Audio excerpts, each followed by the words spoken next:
Narrated by Jabir bin Abdullah, Allah's Messenger peace be upon him said, who is willing to kill Ka'b bin al-Ashraf, who has hurt Allah and his apostle. Thereupon Muhammad bin Maslama got up saying, O Allah's Messenger peace be upon him. Would you like that I kill him? The Prophet peace be upon him said, Yes. Muhammad bin Maslama said, Then allow me to say a false thing, to deceive Ka'b. The Prophet peace be upon him said, You may say it. Then Muhammad bin Maslama went to Ka'b and said, That man, Muhammad demands sadaqah, means zakat, from us, and he has troubled us, and I have come to borrow something from you.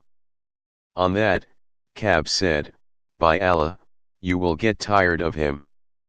Muhammad bin Maslama said, Now as we have followed him, we do not want to leave him unless and until we see how his end is going to be. Now we want you to lend us a camel load or two of food. Some difference between narrators about a camel load or two. Ka'b said, Yes, I will lend you, but you should mortgage something to me.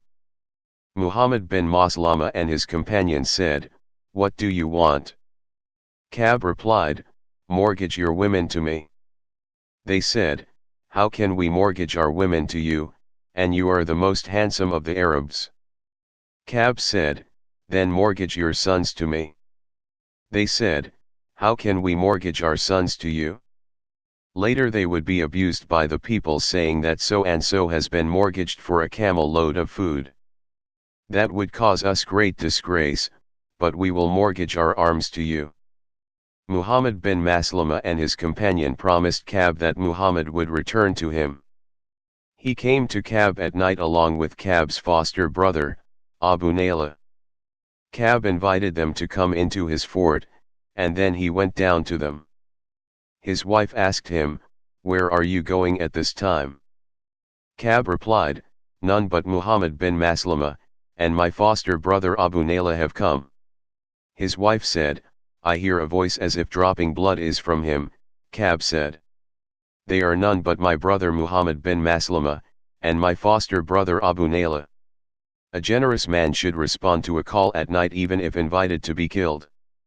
Muhammad bin Maslama went with two men. Some narrators mention the men as Abu bin Jabr, Al-Harith bin Aus and Abad bin Bishr. So Muhammad bin Maslama went in together with two men, and sailed to them. When Ka'b comes, I will touch his hair and smell it, and when you see that I have got hold of his head, strip him. I will let you smell his head. Ka'b bin al-Ashraf came down to them wrapped in his clothes, and diffusing perfume. Muhammad bin Maslama said, Have never smelt a better scent than this. Ka'b replied, I have got the best Arab women who know how to use the high class of perfume. Muhammad bin Maslama requested Ka'b, Will you allow me to smell your head? Ka'b said, Yes. Muhammad smelt it and made his companions smell it as well. Then he requested Ka'b again, Will you let me smell your head? Ka'b said, Yes. When Muhammad got a strong hold of him, he said to his companions, Get at him. So they killed him and went to the Prophet peace be upon him and informed him. Narrated by Al-Bara bin Azib. Allah's Messenger peace be upon him sent a group of persons to Abu Rafi. Abdullah bin Atik entered his house at night, while he was sleeping, and killed him. Narrated Al-Bara bin Azib. Allah's Messenger peace be upon him sent some men from the Ansar to kill Abu Rafi, the Jew, and appointed Abdullah bin Atik as their leader. Abu Rafi used to hurt Allah's Messenger peace be upon him and help his enemies against him. He lived in his castle in the land of Hijaz. When those men approached the castle after the sun had set and the people had brought back their livestock to their homes, Abdullah bin Atik said to his companions, Sit down at your places. I am going, and I will try to play a trick on the gatekeeper so that I may enter the castle. So Abdullah proceeded towards the castle, and when he approached the gate, he covered himself with his clothes, pretending to answer the call of nature. The people had gone in, and the gatekeeper considered Abdullah as one of the castle's servants, addressing him saying, "O Allah's servant, enter if you wish, for I want to close the gate." Abdullah added in his story, "So I went in the castle and hid myself. When the people got inside, the gatekeeper closed the gate and hung the keys on a fixed wooden peg. I got up and took the keys and opened the gate. Some people were staying late at night with Abu Rafi for a pleasant night chat in a room of his. When his companions of nightly entertainment went away, I ascended to him, and whenever I opened a door, I closed it from inside. I said to myself, should these people discover my presence, they will not be able to catch me till I have killed him. So I reached him and found him sleeping in a dark house amidst his family. I could not recognize his location in the house. So I shouted, 'O Abu Rafi!' Abu Rafi said, 'Who is it?' I proceeded towards the source of the voice and hit him with the sword, and because of my perplexity, I could not kill him. He cried loudly, and I came out of the house and waited for a while, and then went to him again and said, 'What is this voice, O Abu Rafi?' He said, 'Woe to your mother! A man in my house has hit me with a sword.' I again hit him severely, but I did not kill him. Then I drove the point of the sword into his belly, and pressed it through, till it touched his back, and I realized that I have killed him. I then opened the doors one by one till I reached the staircase, and thinking that I had reached the ground, I stepped out and fell down and got my leg broken in a moonlit night.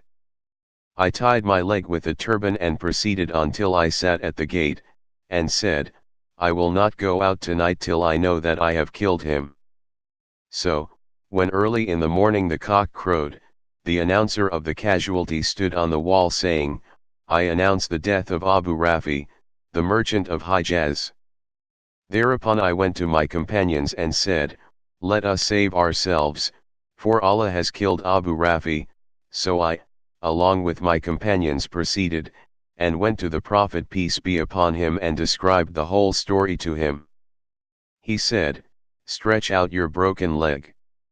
I stretched it out and he rubbed it and it became all right as if I had never had any ailment whatsoever." Narrated by Al-Bara. Allah's Messenger peace be upon him sent Abdullah bin Atik and Abdullah bin Utbah with a group of men to Abu Rafi to kill him. They proceeded till they approached his castle, whereupon Abdullah bin Atik said to them, "Wait here, and in the meantime I will go and see." Abdullah said later on, "I played a trick in order to enter the castle. By chance, they lost a donkey of theirs and came out carrying a flaming light to search for it. I was afraid that they would recognize me, so I covered my head and legs and pretended to answer the call to nature. The gatekeeper called, 'Whoever wants to come in, should come in before I close the gate.' So I went in and hid myself in a stall of a donkey near the gate of the castle. They took their supper with Abu Rafi and had a chat till late at night. Then they went back to their homes. When the voices vanished and I no longer detected any movement, I came out. I had seen where the gatekeeper had kept the key of the castle in a hole in the wall. I took it and unlocked the gate of the castle, saying to myself, 'If these people should notice me, I will run away easily.' Then I locked all the doors of their houses from outside while they were inside, and ascended to Abu Rafi by a staircase. I saw the house in complete darkness with its light off, and I could not know where the man was. So I called, 'O Abu Rafi!' He replied, 'Who is it?' I proceeded towards the voice and hit him. He cried loudly, but my blow was futile. Then I came to him, pretending to help him, saying with a different tone of my voice, 'What is wrong with you, O Abu Rafi?' He said, 'Are you not surprised? Woe on your mother! A man has come to me and hit me with a sword.' So again I aimed at him and hit him, but the blow proved futile again, and on that Abu Rafi cried loudly and his wife got up. I came again and changed my voice as if I were a helper, and found Abu Rafi lying straight on his back, so I drove the sword into his belly and bent on it till I heard the sound of a bone break.